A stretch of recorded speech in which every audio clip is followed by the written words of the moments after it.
Hey Wendy, how are you?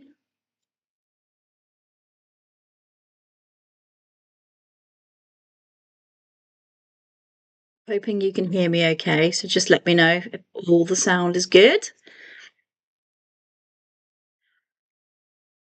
Mm.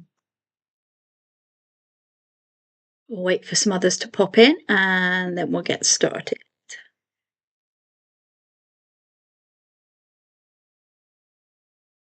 Actually feeling quite warm this evening as well, which isn't very good.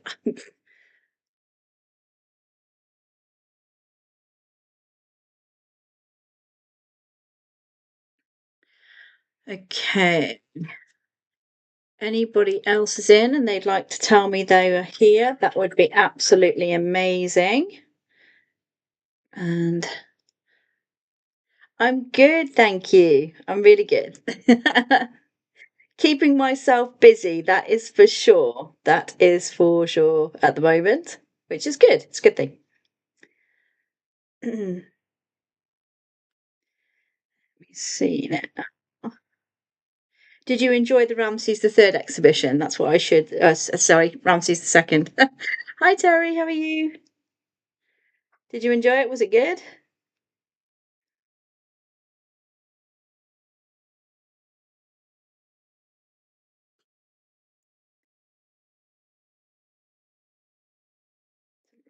Okay.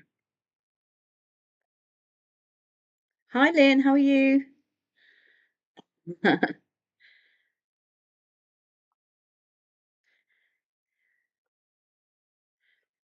We've just been looking at our photos of Coptic Cairo, having just watched it.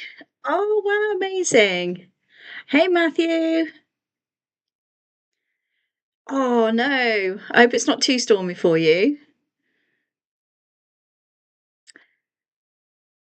Hi, Satyam. How are you? I hope you're well. Okay, so I think we're going to be able to get started, which is amazing. It's really good. A few surprising pieces, I thought. Very surprising. I have got a whole video because as you will probably be aware, I videoed and photographed absolutely everything. So I'm putting it all together at the moment. So I will be putting it up online. I even recorded the whole intro. I think I missed probably the last 30 seconds at the end because I'm just like, oh, I couldn't listen to the whole Ramses' great thing anymore. So, so I kind of like, I turned it off just before the end. But no, it was really, really good. But I do have that video ready to go up onto YouTube any day now, along with Bristol Museum as well. So I've got a couple of things that week. And I also got Glasgow Museum. So I've got 3 videos that I'm going to post up. And next week, I'm hoping to get a few out of Egypt as well, which will be really, really exciting. So I'm hoping if I can get some more tours together and get some money together. I want to go back to Egypt this year just for some recon and also to go and get a load more videos because I want to be able to get some of the videos that I didn't manage to do when I was there. So I'm looking forward to trying to get to Egypt, even if it's only for a few days this year sometime. I'm not sure how I'm going to do it. I might have to put a Patreon up or something to get some help. But then when I am there, I will be doing some lives there as well, which will be really exciting. Of course, all in preparation for the tour that I'm wanting to stage next year. So anyway, enough of that. So, welcome everybody. For those of you that have never met me before, my name's Leslie Hammam, but I think we've all met each other before. And I'm best known for doing virtual tours with Hago, originally in Egypt, going live in Egypt. Over the years, I spent 25 years out there getting to love the culture, the people, the history, and it's become one of my passions in life to read more, learn more, and bring every part of Egypt that I can to everybody out there. So, at the moment, every time I go anywhere, I try and put in a little bit of Egyptology along the way, which means that I can then bring a little bit more and sort of like it's kind of my way of recording what's out in the world just in case one day something happens and it disappears. At least there's a record of it somewhere, which I think is really, really exciting. Tell Laker kisses, you'll make a boatload of money. I hope so. Here's my fingers crossed anyway. Right, this evening, what are we doing? We are looking at games in ancient Egypt, actually. It's a very interesting subject, and way up. I need to stop a second. Let's go back to the beginning. So, ancient Egypt and games. It's really. I didn't realise that it was so intricate, actually, this whole subject. So, the one thing is clear is that ancient Egyptians really enjoyed the art of play. Not only in board games, but they also loved music, they liked art, they liked dancing, and it was all kind of mixed together in not only their social lives and their social history, but also too in their religious beliefs and everything else as well. So the art of play played a very big part in their everyday lives, which I find fascinating as social history. And I suppose it's a way they learned as well. Whereas today we watch TV, we read books, we go exploring, we play video games, we spend time on the computer, the internet, that kind of thing, which brings us all closer together today. Back in Egypt, in ancient times, they didn't have that kind of technology. So it would have been through the art of play, swapping ideas, and also sort of like, games crossing borders as well. Excuse me, would be another really good way of learning about different cultures and civilizations as well. And you know what? I think I'm going to get a tickly cough again this evening. I did bring a drink with me today. It's non-alcoholic. It's only Diet Coke, so don't worry about me. But I keep getting this tickle in the back of my throat. It's really annoying. So, as I said, so one thing is clear, they did love the art of play, as we do today. The board games they played required skill and strategy, as well as having athletic games that demanded strength and agility. So we would always see the board games, but also we saw lots of dancing, wrestling, even a little bit of gymnastics almost. One of the most famous dancers in ancient Egypt, she had slip discs and all sorts of things going wrong with her because of all the bendiness that she did when she was dancing. So it wasn't just a simple like the belly dancing that you see today, but it was really like athletic, gymnastic type of dancing that was going on. So they really took the art of dance quite seriously, especially in the temples. Depictions of board games and people dancing have featured on tomb walls dating back thousands of years. So thousands and thousands of years we've had board games. So here's a representation of board games recorded in the tombs. We'll get into what these are a little bit later on.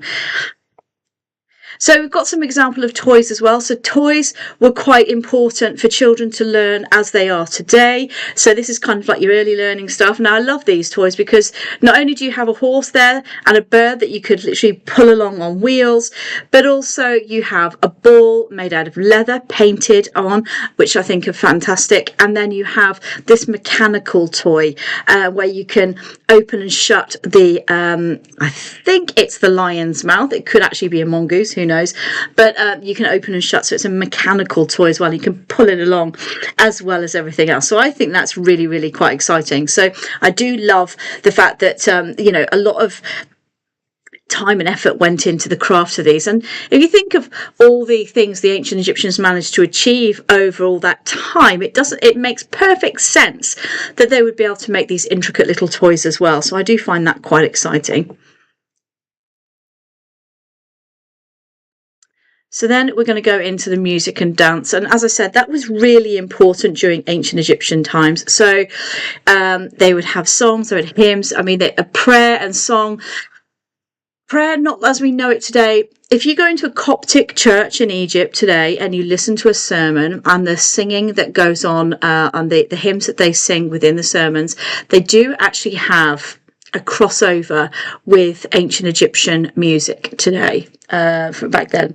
So it's a way of you being able to hear echoes of the past, because there was a crossover between Coptic Christianity and ancient Egypt.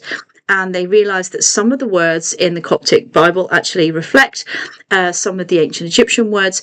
So if you actually go onto YouTube and you look at the opening, the moving of the mummies from the museum, the Cairo Museum to the Civilization Museum, when they did that wonderful procession through Cairo, and you listen to the Song of Isis, I think it is, they actually studied the Coptic language and the hymns and the sounds that they got from that.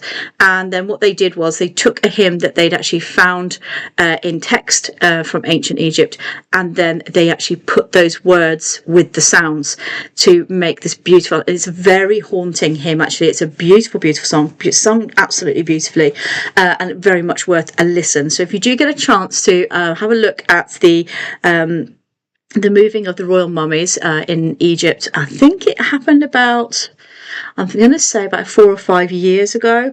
Hi, Diane. You'll see it, and it's absolutely amazing. The sounds that come from this singer is just unbelievable. It actually gives you goosebumps. I think if I remember rightly, I was coming back from Glasgow because I was actually over in England on a trip at the time, and I had to pull over, because not only was I in England at the time when this was happening, but also too, it was my birthday. So it was actually my birthday. And yeah, I think I just burst into tears in the car because I just thought it was so amazing. I mean, they did such a fantastic job. So yeah, if you get a chance to have a look, do that.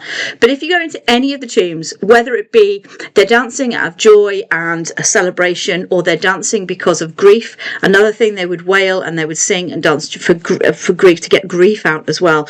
It was very much, play was a big part of the Egyptian fabric back in ancient times. So you'll see an awful lot of these depictions all over the walls, whether it be a tomb, whether it be a temple.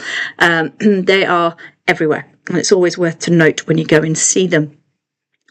So board games have been found all over Egypt, with the most aspects of ancient Egyptian life. Board games like Senet, Mehen appear in religious literature, including the Pyramid Text, the Coffin Text, and the Book of the Dead.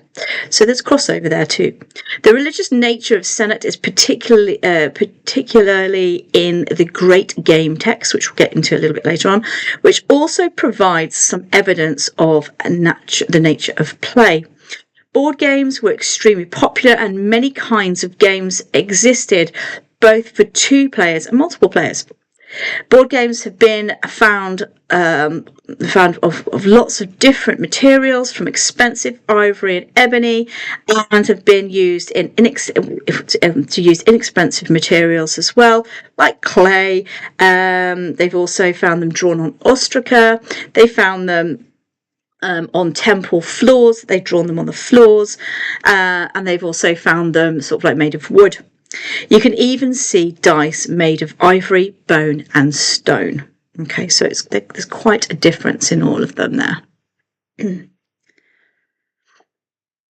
So this is just some of these are the 3 board games that, well, actually I'm going to be talking about 4 board games today, but these are the 3 most popular ones within Egypt itself. So you have Senet, you have Mehen, and then you have a Jackal and Hounds, or Hounds and Jackals. So those are the 3 Egyptian board games, but we'll talk about another one as well as we go along. So this is some of the dice that you could find within ancient Egypt. So most of the preserved board games are race games, okay, where players move pieces on a track made of holes and squares.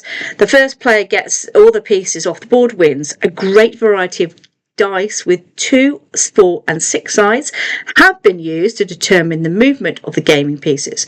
Throwing sticks functioned as a principal randomizing agent in Egypt since the pre-dynastic period. So before dice came along, they would throw sticks, and then that would determine the start of the game, or how the game was going to proceed. Okay, and this is, again, we are only speculating a lot of this because a lot of the evidence hasn't been found on this, but this is a speculation that people are saying. Okay, so this is the evidence they found in tombs, and they found in, they've excavated over the years, but this is, dating back to pre-dynastic time.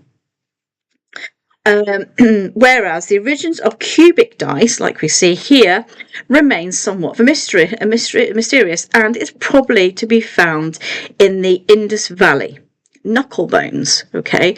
So the original dice started off as bones, Okay, because you've got 4 sides on a piece of bone that you could use to roll your dice. Now, this is just an example of these bones. Okay, now the bones, they're the astragalus bone of a sheep or a goat, as the bones have 4 sides equal. With unique faces, and could be thrown to give different results. The bones are normally found in pairs with a game set. Okay, so this is kind of like some of the older ones, and it is said that they have found human bones that were used as dice as well, but whether that's true or not, I'm not sure. I did do a little bit more research today to see if I could find any evidence of the human bone aspect, even though it was in the book, one of the books I was reading about games. There was no concrete evidence or photographs to actually go along with that. But they did find a lot of sheep and goat bones that they used, the knuckle bones that they actually used for the dice. So that makes perfect sense. Perfect sense. So the astragale, which as we know, were made from bone, was also carved out of ivory and resin. Great examples of these were found in Tutankhamun's tomb, and they've also found to be carved out of wood. Okay, so there's different varieties of your dice as well. This is a nice one here that's been carved. Like, it almost looks like a dice that you'd find today, doesn't it? Very, very similar.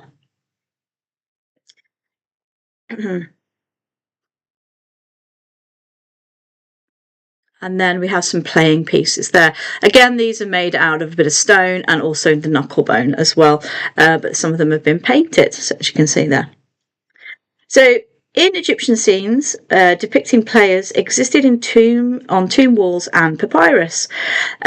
Secular recreational games were included in rituals, illustrated the ties between the sacred and the profane.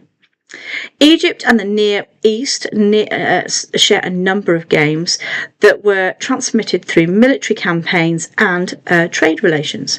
The 4 games most commonly found in those regions were Senet, Mehen, 20 Squares, and Hounds and Jackals, which were sometimes closely associated and played on opposite sides of the same board. A great collection of these can be found in the Met collection in America. So now let's look at some of the different board games. So I love this. This is a piece of papyrus, and you actually have an ibex and a lion playing Senet together. I just think this is just amazing. It's so fun.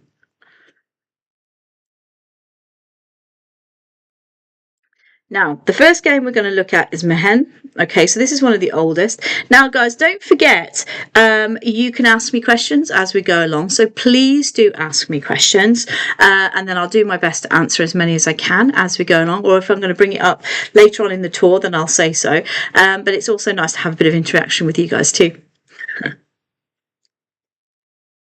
So the meaning Mehen, what does it mean? It means the coiled one, the most popular during the pre-dynastic period and the Old Kingdom. Do you think a lot of the games involve betting? Ooh, quite possible, Terry. I think that would have been, it wouldn't have been, I don't think it would have been the elite that would have been doing that, because they would have used these games for the association with the afterlife, okay? Because we're going to get into each game and what their significance with the afterlife or religious aspect was.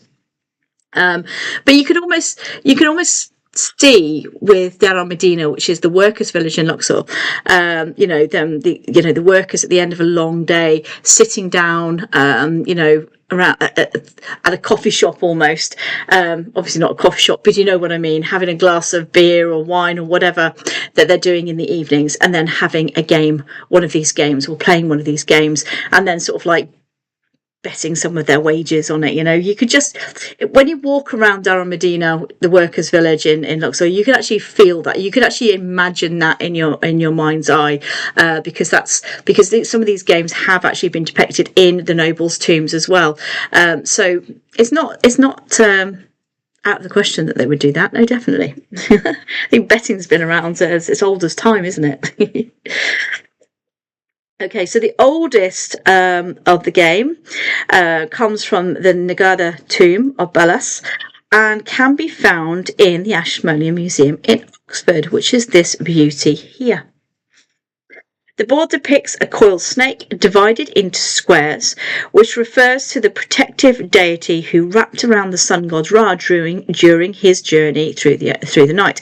So you can actually see this on a temple in a tomb wall. So if you go into a tomb, and stupidly, I don't know why I didn't put it on the slideshow today, but he's on a bark and he's got this coil that's going around him, Ra's going around him, and that is actually Mehen actually protecting him, which I think is quite exciting.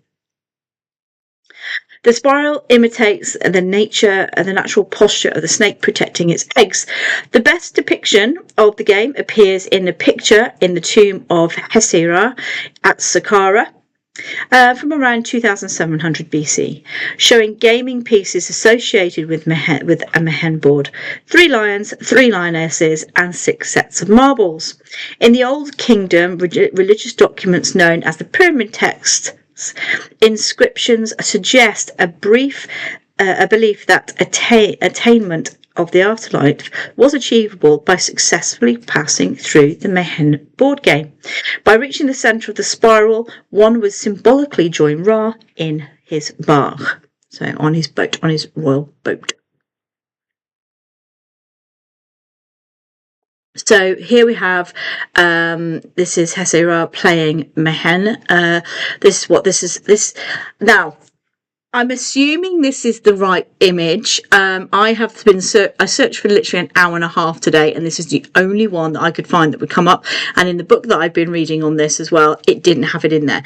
So that was annoying. But this is the only image that I can find of this, and he's definitely playing a board game here. So this is quite interesting. So this is a representation of the Mehen board from Hesera.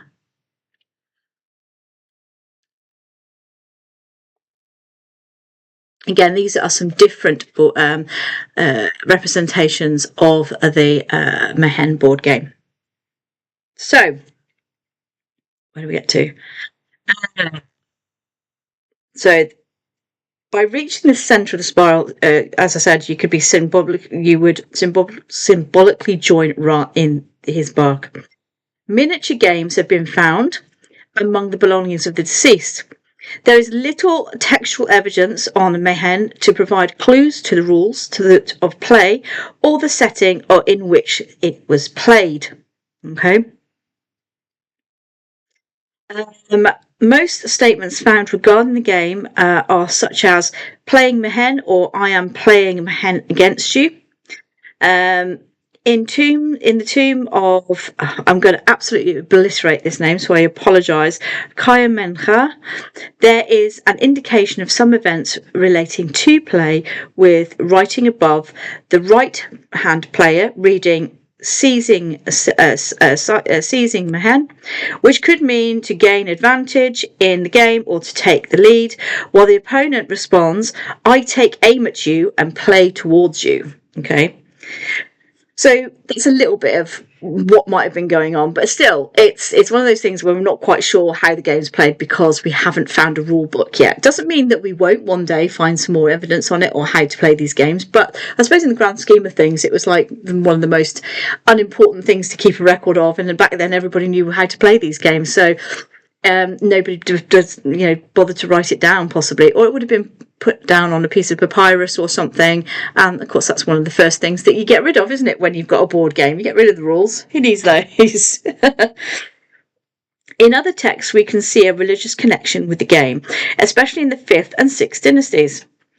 In the Pyramid text, the name of the god Mehen contains the determinative for the game, Mehen, for the first time, suggesting that by the 5th dynasty there was a connection between the god and game that extended beyond a shared iconography.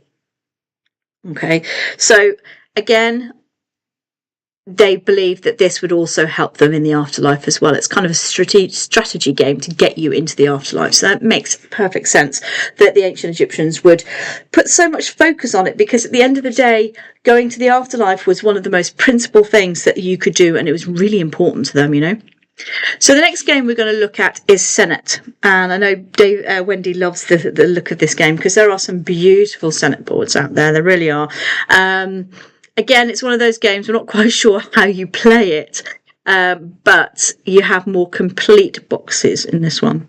So Senet, which means passing, was the most famous game in ancient Egypt, where it was in favour from the pre-dynastic period to at least the late period, which when we say late period, we mean 664 to 332 BC.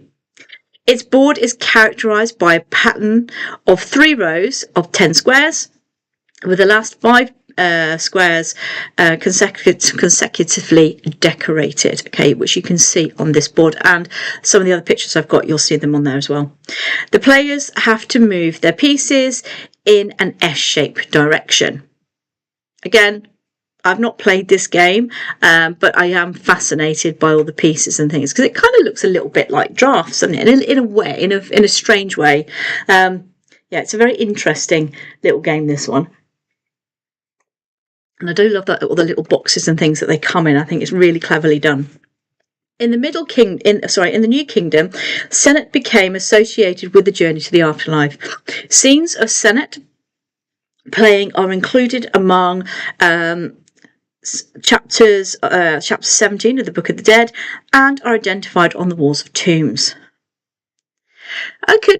It's possible it could have. I've never played cribbage, so I wouldn't be able to tell you for sure. But definitely, I think you might be right there. Now, it appears in the Old Kingdom, Senet did not have the same religious connections as Mehen had and was not as popular. This changed in the Middle Kingdom, as we can see a change in the designs of the Senet boards, and we start seeing connections to the goddess Hathor as well on some of them. How are the names of the games known? They're written down. So in some of the texts that we've seen and some of the religious texts, it actually says Mehen, it actually says Senet, and so on and so forth. So it is actually written down. There's a couple we're not quite sure how we know the names of because they're games that came from outside Egypt. The last 2, in fact. But we do know that this one, Mehen and Senet, were 2 of the most prominent and most popular games. So we definitely know the names of those. Unlike Mehen, Senet only appears in the coffin text 3 times in spells. So spell 335, 305, 405, and 1019, which we have a representation of here. Okay, this image actually is from the British Museum, by the way, which I've put down here, which can be found in the British Museum of the fragments of papyrus. Okay. Now, in spell 335, Senet is an epilogue that appears once. Okay. Spell 405 seems to reflect a non-ritual context for the play of Senet and has only appeared twice on 2 coffins found from the Middle Kingdom. Thus far, they might find more as time goes on, but so far they've only found 2 coffins with the mention of Senet on them. Because at the end of the day, it's not as symbolic, I don't suppose, because if you think about it, with the Mehen board, you have the coiled snake, and it was like a snake beast that was that would take you through the gates to get you into the afterlife, or you were trying to beat the snake. Whereas with this board, it's just like a square board with squares on, so it's a little bit different. So yes, you're doing an S shape, which I suppose would signify a snake in some way, but it's not the same kind of characteristic as the Mehen board. So unfortunately, we only have one example of spell 1019, which you have on your screen now, which can be found in the British Museum. The fragmented papyrus reads, "When you shall be removed from the Senet board." This appears to refer to the journey into the afterlife, but due to the nature of the papyrus, we're only guessing that this is what it actually means. Okay, so again, it's quite difficult to know if that's what it actually meant, and we are reading a little bit into it. Maybe 2 and 2 is coming up with 16, but I would assume that the way it's written, that's what it would actually mean. However, there is another epilogue to Coffin Text 335 from the coffin of Mentuhotep, coffin 9 in the Berlin Museum, and it refers to the deceased. Okay, and what it says is mooring happily with Osiris, going into the day, playing at Senet, and sitting in the booth after death. Now, again, I did try and find an image of this, but I couldn't find one, unfortunately. But guess who's going to Berlin in October? So I will find it and I will photograph it. So again, this is, I think this is Senefer playing Senet with his wife there. You see the pieces on the board. A little table. And then you have them playing Senet here as well, with his bar and car, or the bars or cars in the tree there, in the tree of life there behind them, which I think is quite cool. And these are different Senet boards that you can find in different museums. So you have big ones, smaller ones, all sorts of different Senet boards, Senet sets that you can find. Every museum you go into, you're bound to find at least a piece of Senet, the pieces, or you will actually see a Senet board. So that's how popular they were during the Middle Kingdom, that a lot of pieces have survived up to now, which I think is quite fascinating. And it also gives us an insight into the ancient Egyptian psyche, and I like that. So again, it's social history at its best, isn't it? So one of the most famous depictions is the tomb of Nefertari, in the tomb of Nefertari, with Nefertari playing the game, which we saw in the very first picture of the slideshow this evening. So the next game we're going to be looking at is 20 Squares. So the name of the game is still a subject of debate. In the 19th century, Egyptologists thought the game was called the game of Tejau. So TJAU. I shall put that in the chat for you so you can see for yourselves. TJAU. That's how it's spelt. So excuse my pronunciation. This is what it was called, or what they thought it was called, which translates the game of robbers. Some think that the term robbers actually referred to marbles, and decided the game was combining a combination of dexterity and guessing. It was a translation in a papyrus in Turin that was inscribed with the text "Uniting of the 20 Squares." With the depiction of the game then after that, with the depiction of the game, and then the name was changed to 20 Squares because that's what its name was. Gosh, I thought I'd lost one of my notes there. I was just about to have a panic attack.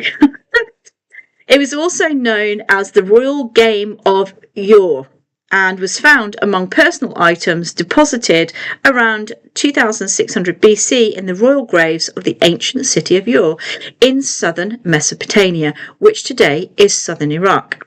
Okay, so it actually came from Iraq, this game. The game was imported from the Near East in Egypt, where it was played between the 17th till the 20th dynasties, so 1580 to 1070 BC. It is found on the uppermost side of the gaming boards of Senet on the reverse table. So you could have your game of Senet on the one side, and you could have your game of 20 Squares on the other. So you'd have a 2-for-1, if you like, which we still see today, don't we, in some board games. If you have, like, I don't know, Snakes and Ladders, what's the other one? Drafts or chess. You can turn your board over and you've got two games, which I think is, makes absolute sense, doesn't it? The emergence of the game is widely separated areas attested to the cultural contacts across a vast region that stretches from the Euphrates to the Indus rivers.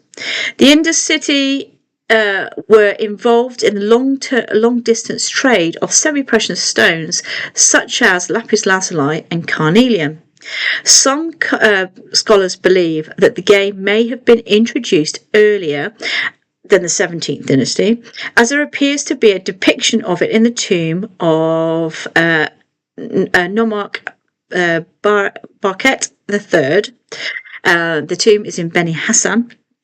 Again, unfortunately, I couldn't find a photo of this that wasn't just a sketch or a computer-generated sketch, because they've obviously found this depiction on the wall and it's so badly damaged that they've had to piece together bits to make it fit. But they do believe it is a depiction of the game of Senet, because there's all sorts of things going on in this tomb. Actually, there's wrestling going on, there's dancing going on, there's other games going on. It's a really busy tomb that's full of play. So it makes sense. But the funny thing is, it's a tomb that's from the 12th dynasty, and that predates the arrival of the Hyksos. So it just goes to show there would have been possible links, trade routes working during that time for the game of 20 squares to be brought over the border. So you have all camel routes and things like this, and I'm sure the trade route would have been the same back then. So they would have the tradesmen would have brought these games over when they were doing their trades and probably doing little markets and things, and they would have swapped ideas, would have swapped games, that kind of thing. So it does make perfect sense that this would end up in Egypt before the invasion of the Hyksos, So many of these boards have the 4th, 8th and last squares of the central aisle marked by a cross. You can see them on here a little bit there, and hold on, I've lost my way again. Yep, by a cross or another symbol. Game pieces for Senet and 20 squares were given geometrically simple forms such as cones or spools, as well as other elaborate pieces that looked like archers, bound prisoners of war, or animals. It was in the New Kingdom that the game was seen to be linked to religious meaning. The Great Game text, as we call it, refers to the deceased's desire to be admitted into the divine pantheon as the 31st god, that they might permit me to enter the council chamber of the 30, so that I may become the god of the 31st.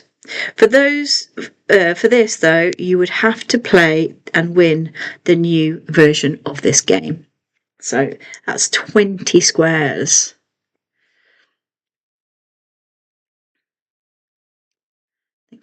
Yeah, so these are different versions of 20 squares. Now, the one thing about this game, which I didn't mention before with the other two, is the other two games seem to be, Senet not so much, but Mehen definitely, seems to be, I'm sorry I keep saying Mehen with an Arabic lilt in my voice, I can't help it, it's got to be a hard H. It seems to be that the Mehen was only really for the upper classes or the elite, or the pharaoh and the nobles, whereas Senet seems to be for everyone, because you have different versions of Senet all over the place, and you even have it sort of like in the floor on temples etched into the ground, also on walls somewhere and in some places, and you have it on ostraca, the little bits of flint that they used to write notes on and things as their notepads. So 20 squares seems to be the same. It seems to have been one of those games that was for everybody, not just for some people. It was for rich or poor alike, so everybody could play this game. So made it more accessible to everyone, which that's what I like about it.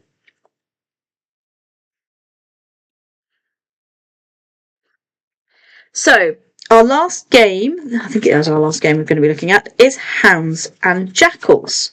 So before I go on, has anybody got any questions they'd like to ask me? So please do ask away. Anything that you like to ask, do stick it in the chat, and I will do my best to answer them as much as I can. And I hope you're enjoying it. So do give me a thumbs up or a heart, because that'd be awesome. This game, so Hounds and Jackals. This game is attested to the Middle Kingdom within Egypt. Military campaigns and trade relations saw the spread of the game into Nubia and central Anatolia as early as the beginning of the 2nd millennium. Nothing is known about the origins of the name, by the way, so absolutely we have no idea where the name came from. The shape of the board is compared to that of an axe blade. Obviously this one looks a little bit more rectangular, but some of the other ones look like axe blades. It is a game with 58 holes. At the end of the playing pins have the head of hounds and jackals, which are divided into 2 sets, which you can quite clearly see from this beautiful little game here. The holes were made to fit the pin like playing pieces, forming a track on which 2 players probably raced their pieces until they reached the 30th and final hole, shaped in like the sign of the Shen sign. So a Shen, a sign depicting eternity, eternal protection, infinity, and completeness. And a Shen is in like a semicircle with a line underneath, so it kind of sits a little bit like that. Okay, so that's the Shen. Thank you, Linda. So archaeological evidence for the game points to its probable origin in Egypt at the turn of the 2nd millennium BC, and would soon spread to Nubia and central Anatolia during the Old Assyrian period. In Egypt, this game is almost exclusively attested during the Middle Kingdom, but it remained popular throughout the Near East and minor variations of the playing surface until the mid-1st millennium BC. The theory is that the board game represents rebirth, with the jackal, aka Anubis, leading the way into the afterlife, with the hold track being the path that must be taken. The game appears in funerary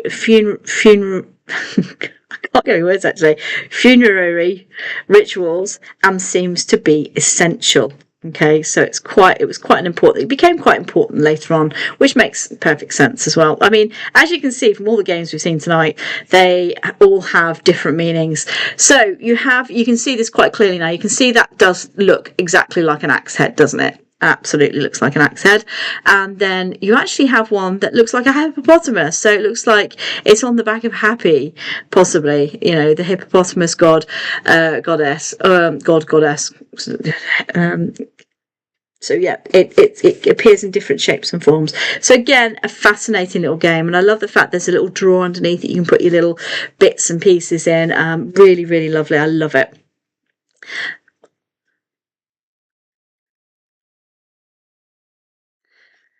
Again, these are some playing pieces we have here.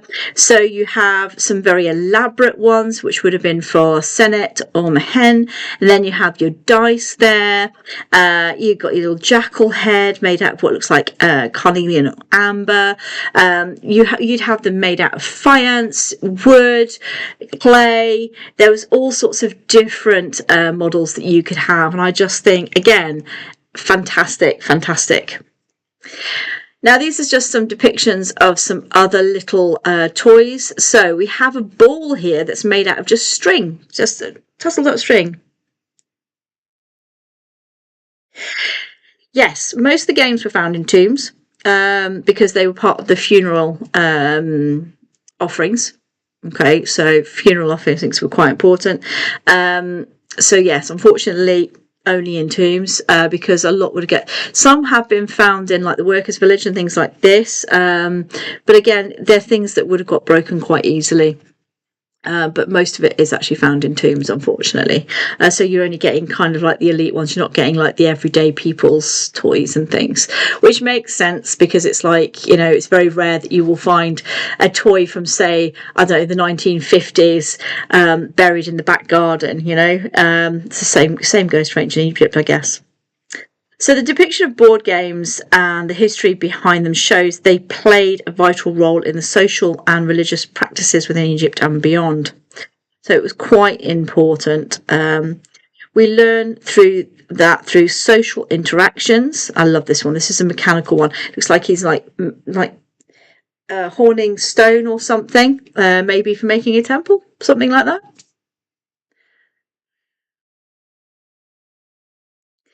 Oh, quite possibly the best time of my life thus far was living in Egypt. Where did you live there? ECB ST6. And what did you get to see? I do. So literally, you would pour, like, I think maybe grinding, quite possibly, could be to do with bread making, maybe. You know, you're never quite sure. You never quite know, do you? Because like it's not very depictive. But what I do like about it, because it's mechanical, um, was it Abu Shahid? Really? Crikey. Is that's where you stayed? Interesting. You'd pull and then it would move. I just love these little things. This is kind of this kind of social history, I think, is more amazing than anything else because it does tell us about the nature of the people and what they were doing at the time. Now, this actually is one of my actual favourite pieces, and it's this little mouse. I just think, I just think it's absolutely incredible, don't you think? This little mechanical mouse that they would have used. I just think it's fantastic. I spent weeks in Luxor, passed through Ghana, a week in Cairo, missed out on Siwa. You and me both. I was there for 25 years. I still haven't got to Siwa. That is on my bucket list. Also, the Delta. Yeah, well, you'll find it if you look up Eagle Claw in Wikipedia, although it was there some 8 years after the fact.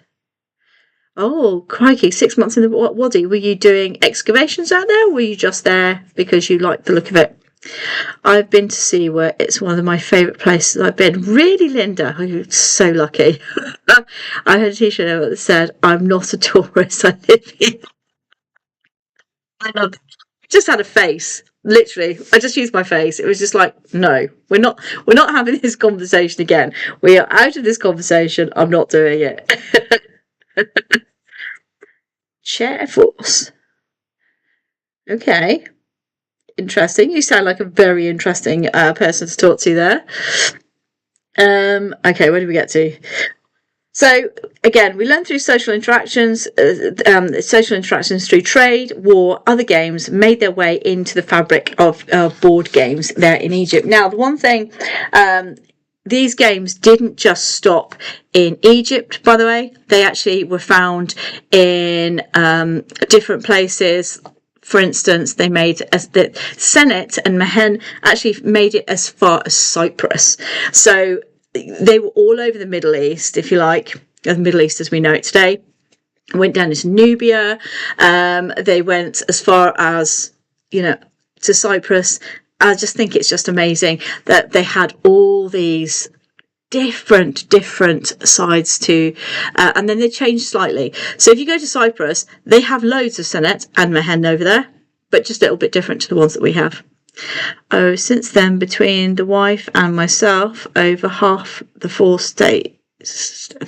states, 4 continents, and something like 17 countries. That is amazing. I keep telling myself to get one as well, so maybe I could learn how to play. But I'm just like, I read so much and I do so much. I'm like, when am I going to fit that in, and where am I going to put it? Because like I've got so many books and things. It's just like, where will I put another piece that I've got to put in? So guys, do you have any questions you'd like to ask me about any aspect of the tour this evening, or any questions that you have for me personally? So do ask away. Now, don't forget, you can find all my tours.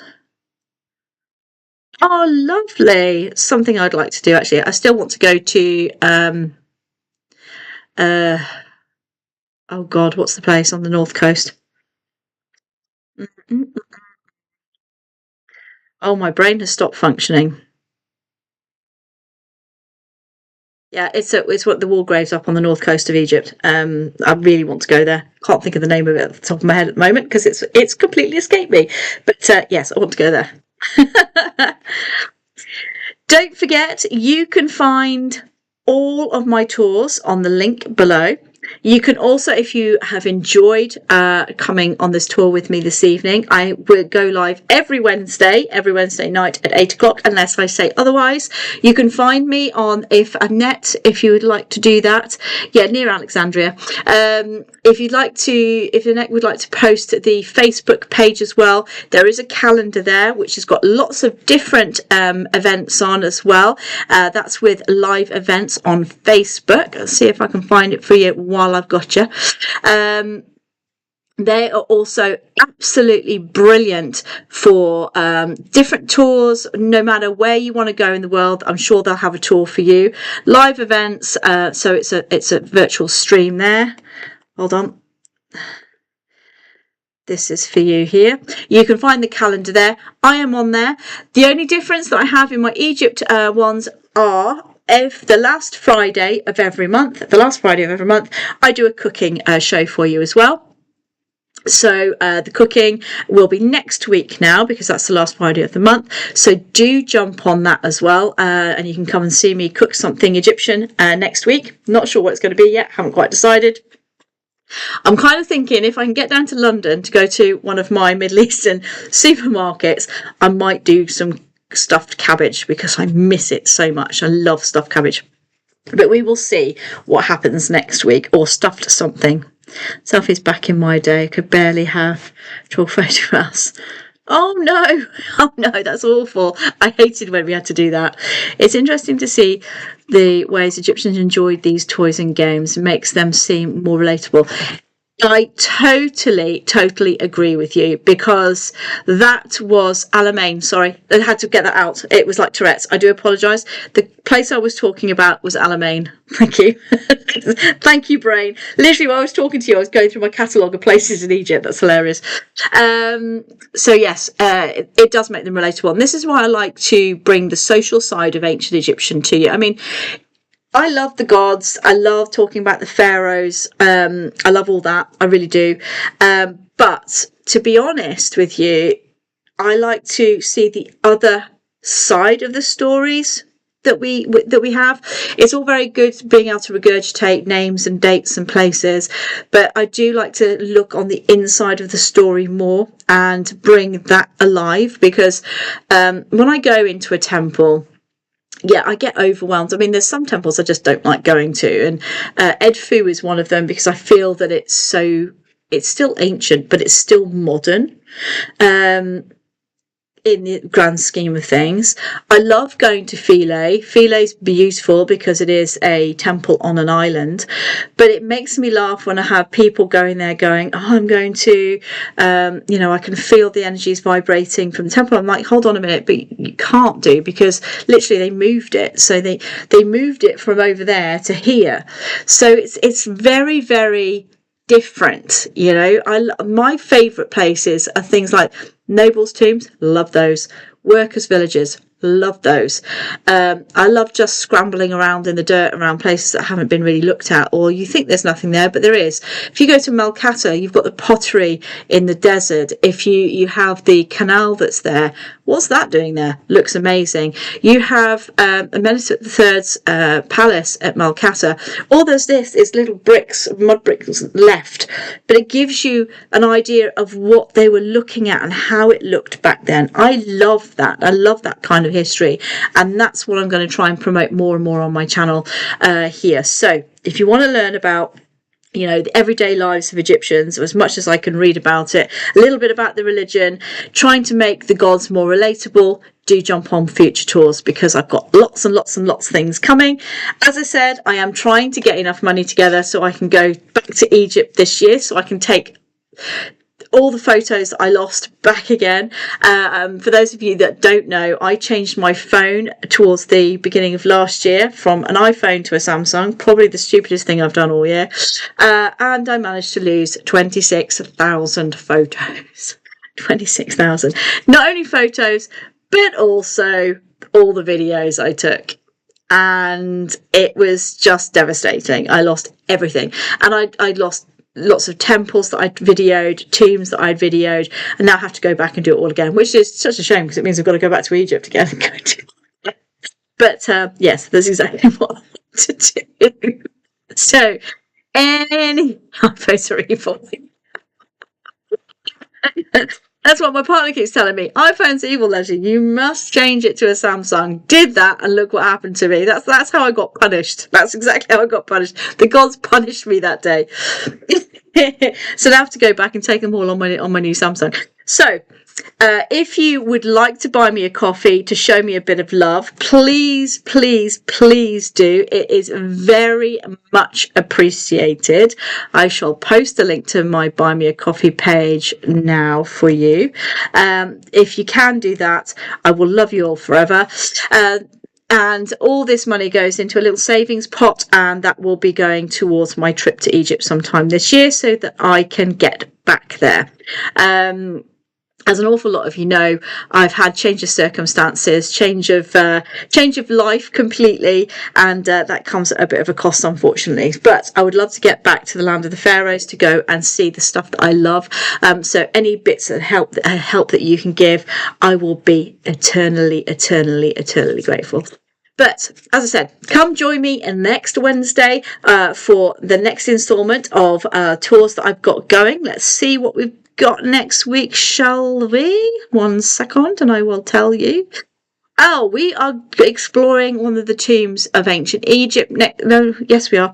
One of the tombs of ancient Egypt next week. And then on the Friday the 24th of April at 5 p.m. It's a little bit earlier.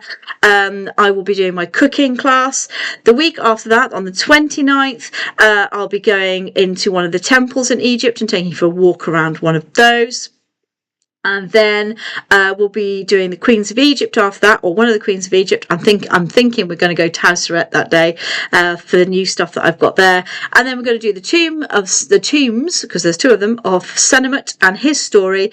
And then we're going to explore inside one of the pyramids. And then we're going to go to the Egyptian Museum exhibits. So one of those. Okay. So lots and lots and lots and lots and lots and lots of things planned. So do jump on, because it's always amazing to have you guys along for the ride. Thank you so much for joining me this evening. It's been my absolute pleasure, as always. You guys are just incredible.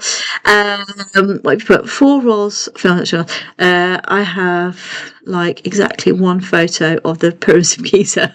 Oh God, really? I've got about 500, but okay, maybe 2. For the list, the Temple of Apollo at Delphi. That's Greek history. You know what? I have tried to diversify and look into English history and things like that. But you know what? I just don't get as excited. I thought I'd get excited when I was in Greece, when I went to Knossos in Crete, but didn't. Now, it could have been tainted because that was before my surgery, unfortunately. My surgery, I had a full hip replacement a year ago nearly now.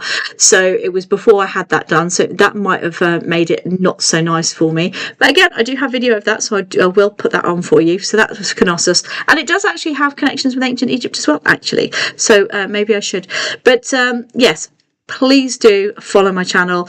Please do follow the lovely ladies that do so much work on the live events on Facebook, which I've put the link in the chat for you. But until next time, have a wonderful, wonderful, wonderful rest of your evening and the wonderful rest of your week. I hope it's not too long for you so we can get to that weekend.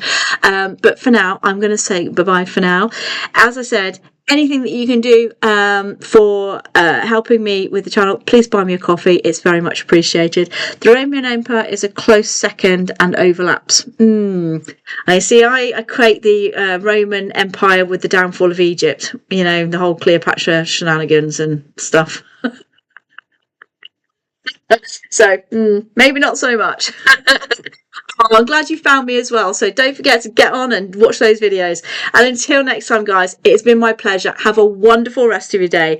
I love you all. And it's been so much fun. So until next week, I'll see you again very, very soon. Until next time.